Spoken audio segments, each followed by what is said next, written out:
Sup guys, Derek from moreplatesmoredates.com. Today we're going to be talking about should you use an oral on your cycle. So obviously a commonly asked question.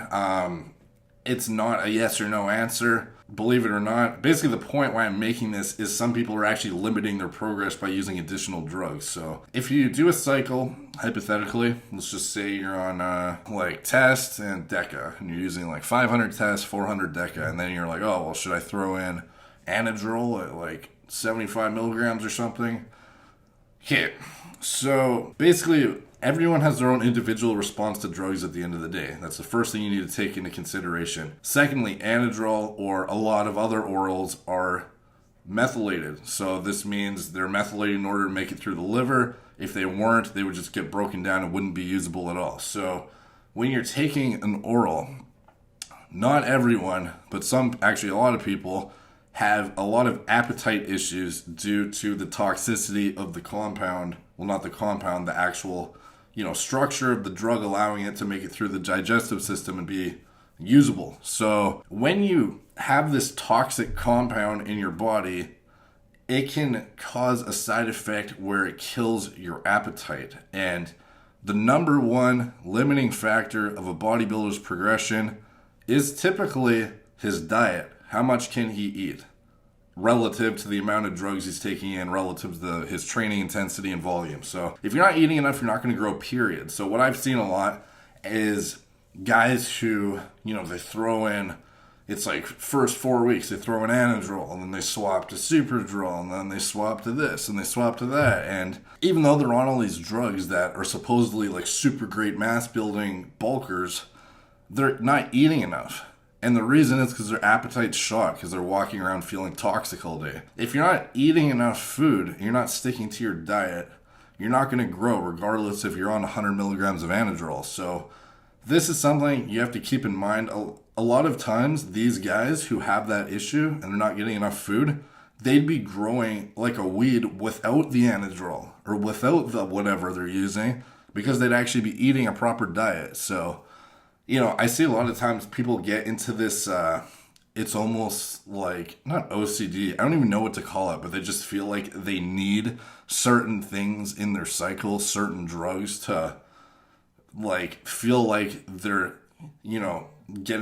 checking every box off in terms of what makes the perfect cycle sort of thing.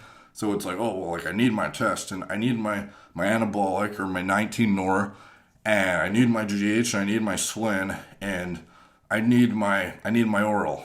And it's like they think, this kind of goes back to the anabolic matrix that Enhanced Athlete talks about. And it's like, having every pathway of growth checked off. But sometimes these pathways of growth can lead to side effects that hinder your overall progress indirectly. So that's something you need to take into consideration. So for example, let's say you're using pre-workout insulin, and you think that, oh, well, I'm using pre-workout insulin, so I'm going to become a monster. But let's say, hypothetically, you're like using a certain amount, and the amount of carbs you have to take in after bloats the shit out of you, and you have a crappy workout because of it. Is that insulin helping versus hindering you? Do you know what I mean? That's probably a poor example, but the best example, and kind of the reason I'm talking about this video, is the orals, because a lot of guys, they have that checklist of stuff they have to knock off, and it's like, okay, well, I need my oral, so I'm going to take my D-bol or my anadrol or my Winnie or my Proviron or whatever. Proviron's a worse example, but let's talk about like anadrol, D-bol, typical things like that. Superdrol being another one that's very toxic and wrecks appetite.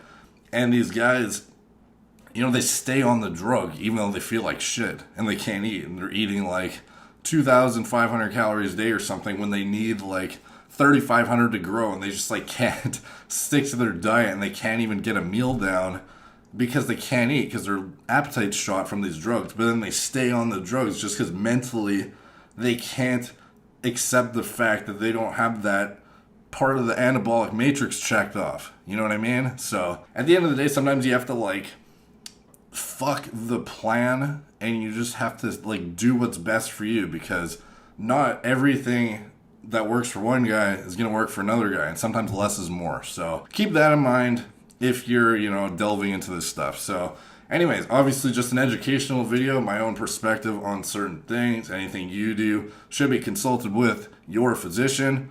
and not taken from advice on a YouTube video. So keep that in mind as well. Thank you guys for watching. Please like, subscribe, check out my blog, moreplates, moredates.com. Subscribe there.